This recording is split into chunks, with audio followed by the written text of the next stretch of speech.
I really, going into the topic, you're really dealing with when it's cross sector, it's not just the industry, right? You're dealing with government sector.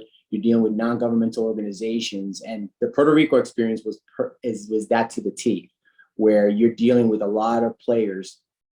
The only caveat was I didn't have time to build that relationship. It actually happened on the ground, building. Some people I knew, some people I didn't know. So I built a lot of relationships as the time went on when I was there, and I was down there for 8 months. But, I'm going to take the 32 years in my career at Con Edison, that's where I really work very hard to build those relationships. And it's all about relationships. It's about building that rapport with people, that when they call upon you, you are there to provide them the information or the support that they need. And then there's a reciprocation factor where they do the same for you. And I really pride myself in doing that over my time, especially during the time I was in emergency management, because I spent probably, I would say, 60% of my time was spent on building these relationships and maintaining the relationships. And that's a lot of work. Because you have to be there for people. You have to be able to provide them information. I say educate them. It's really give them awareness of what your business is, because the more they know about your business, it's twofold. They'll ask less questions, but when the questions that they do ask you are very relevant questions that you work together, and when you engage them in everything you do, that's more that they know. And they learn themselves, and you really do get a lot less questions during events. And when you do get the call, it's an important call. And the biggest factor is knowing people, and not knowing them the day of, right, the day of the event, right? It's knowing them well before, where you had an opportunity to educate them, but also train with them, exercise with them, so you both understand each other's needs, each other's requirements during events. And I have tons of examples that I'll be talking to you today about that led to this whole issue of coordination and communication. Because they all, through that Venn diagram, you see it all ties together, because at one point in time, you're going to be talking to all three pieces will be talking to each other in one event. Carlos, in this topic, you talk about understand and implement effective processes to coordinate with partners to gain their confidence. Why is confidence important? Confidence in what? Well, first of all, it's confidence in yourself, in the organization, to be able to portray that you're honest with people. You tell them the situation that you're dealing with or that they're dealing with, and how you can help them, because you got to build this rapport. And if they see you kind of itchy or not sure of yourself, that trust level drops like a hotcake.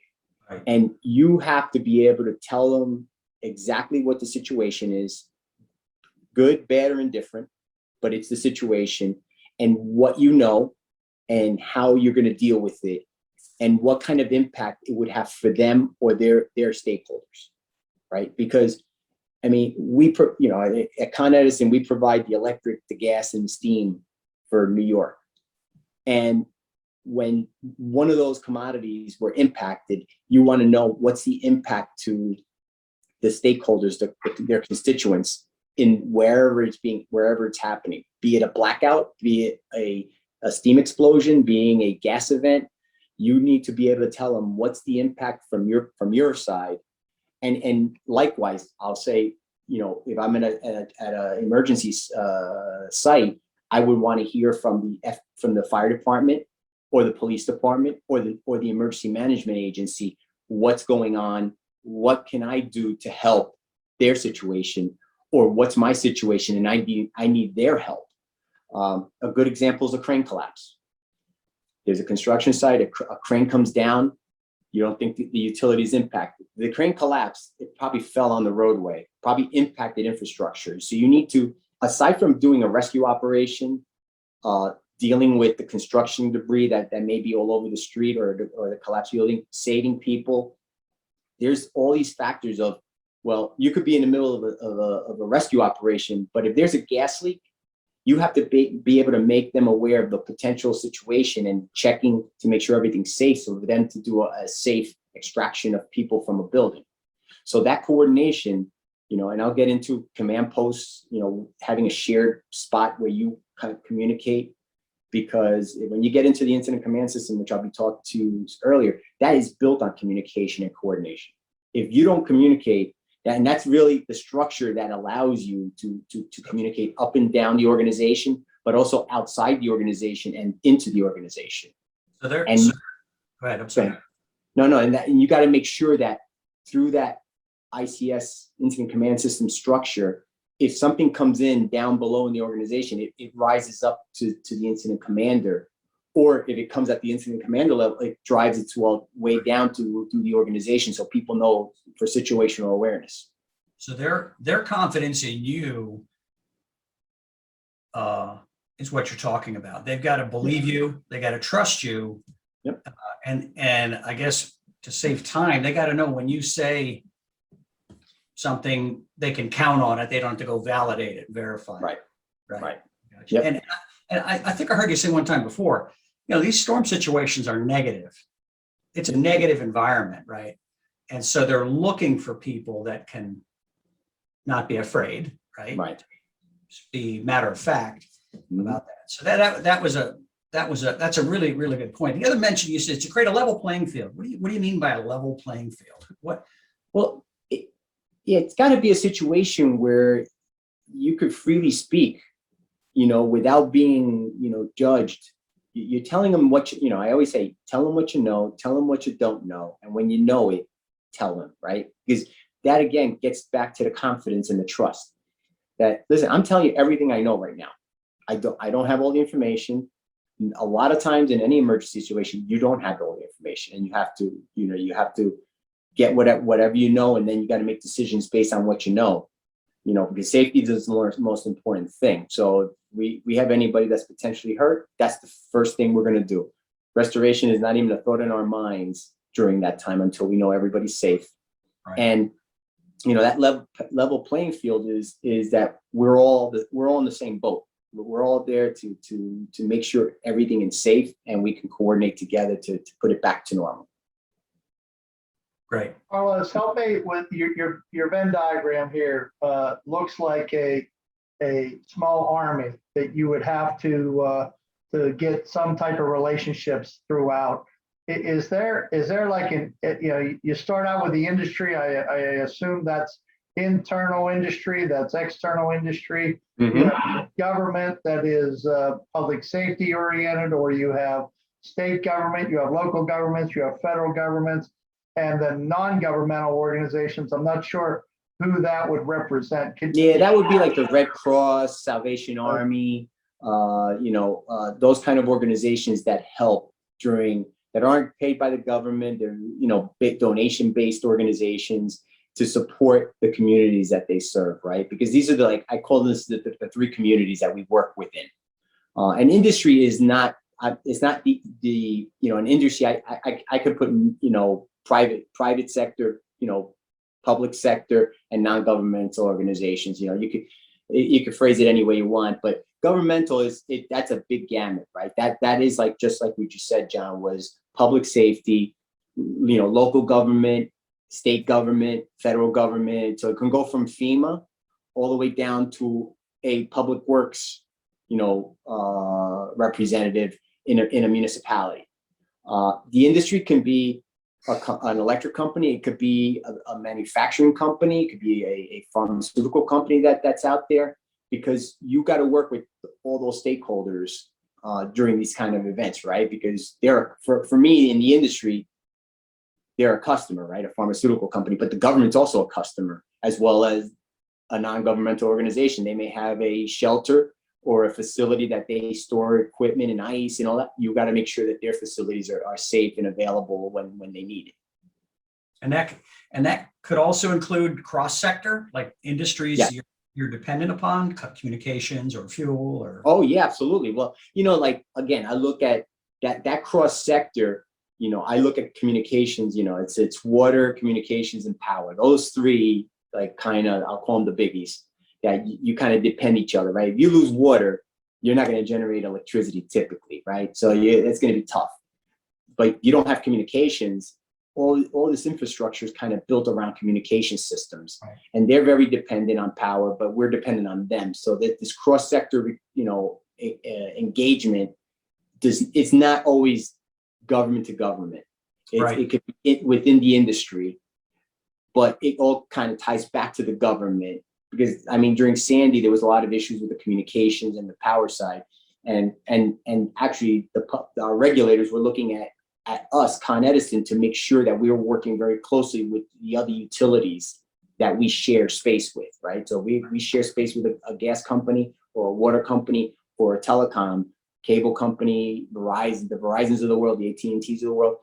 Those are the relationships that was in my I call it my Rolodex, right? My Rolodex was not just I deal with emergency management agencies, or I dealt with the fire department, police department, the emergency management agencies, the telecoms, the other utilities. My peer utilities are my neighbors, but you could depend on them like mutual assistance.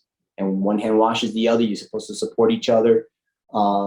Same with the Red Cross. I mean, I was on the board of the Red Cross for Greater New York, and it was because of the kind of relationships that I had with the Red Cross, the Salvation Army, the government, and other industries that led me to kind of being on the board of the Red Cross, because it was so important that, when the thing is, you see each other during these events. Right. You're always going to see those kind of folks at these kind of events. Right. So I always say, I'd rather know you before the fire than during the fire, because you're not going to have enough time to build that relationship during that time. Well, I think the point I was trying to make, Carlos, is because of this extensive network, you either deal with this and 20 years later, you finally have figured it out and you get it together 20 years, into your operations career, or you make a structured approach to hit these areas in a controlled fashion or a controlled way to make sure you figure these things out in your first 5 to 10 years of your operational career versus not understanding that and incidents will happen during that period and you're out of luck. Right. And that's what, again, my two mentors were the ones that basically said, you got to build these things well in advance. I'll tell you the quick story of Dick Morgan. Dick Morgan was the first vice president of emergency management for Con Edison. Actually, the whole process of creating that organization started during the 1993 World Trade Center building explosion. But he didn't become the vice president of emergency management until the late 1990s. And during that time, he was creating the whole incident command structure within the company. And he kind of was the pioneer that led that whole transition for the company to go under the incident command system. But he was the lead liaison for the company. And then it led to a number of other events that we went through during his tenure. He retired in 2000. In 2001, George Greenwood took over, but Dick Morgan was a consultant working for George at the time. And then 9/11 happened, and George was away on business during that time. And I wasn't in emergency management at the time, but George was flying down south during that actual time when the towers were hit, and Dick ran to the site as the representative for Con Ed, and he was the sole Con Edison representative that died on 9/11. And that was only because that's what Dick did. What I would do is I run to an emergency. I don't run away from an emergency, right? If George was there, George would be the one going down there. Unfortunately, Dick passed away because towers fell, but he was standing with the fire department at their command post when the buildings came down. So, and again, those two gentlemen basically paved the way for me. I just took it a little bit farther because things got complicated, and not because they didn't handle it. It was at the time a lot of things just created itself that I saw the need of this need of coordination and communication with every sector and I ended up creating a bigger organization as a result of that, because to maintain that, I mean, a lot of it was me, because I was the face and the voice of the company when it came to an emergency, dealing with the outside stakeholders. But I was not the only person, because anything can happen to Carlos Torres, and the process has to continue. So it's about setting up the structure. I always brought a team with me when we were meeting with our stakeholders. It wasn't the Carlos Torres show. It's always about bringing the team, because and always having a chain of communication with them, that if for whatever reason you can't reach me, this is the next person you go to. So you would have, like, I'll call it the daisy chain of, if you can't reach Carlos, this is who you're calling. And we set up a lot of communication mechanisms through texting and through just regular phone calls or emails to keep everybody informed of situations. That, when technology really benefits, the whole emergency management response effort by allowing those kind of communications. Perfect example was during the Superstorm Sandy. We were going through we actually shut down Lower Manhattan. We were, it was impossible for me or my team to communicate to every agency. And we utilized texting to let them know when we were taking the networks down, as well as when we were bringing the networks back into service. And that use of technology allowed us to be able to get the word out to everybody at once. But we communicated with them in advance, and as we knew something, we would text them, and it would be a group text, and they would all have the information at the same time, because one agency always wants to be the first one to know so they can talk to their leadership. But I said, listen, if you want the information, you're going to get it one way from me, and it's going to be through texting. And it worked perfectly. So as we go through this, right, you're going to be speaking from the center of the Venn diagram. And I would just think, if I'm taking this training, this takes time. This isn't going to happen over a weekend. Oh, no. But I would think this is great for my organization and great for me personally, right? To have those connections will come back over and over and over again while I'm working, and even after I retire. These connections can be really valuable, as was indicated at your retirement party.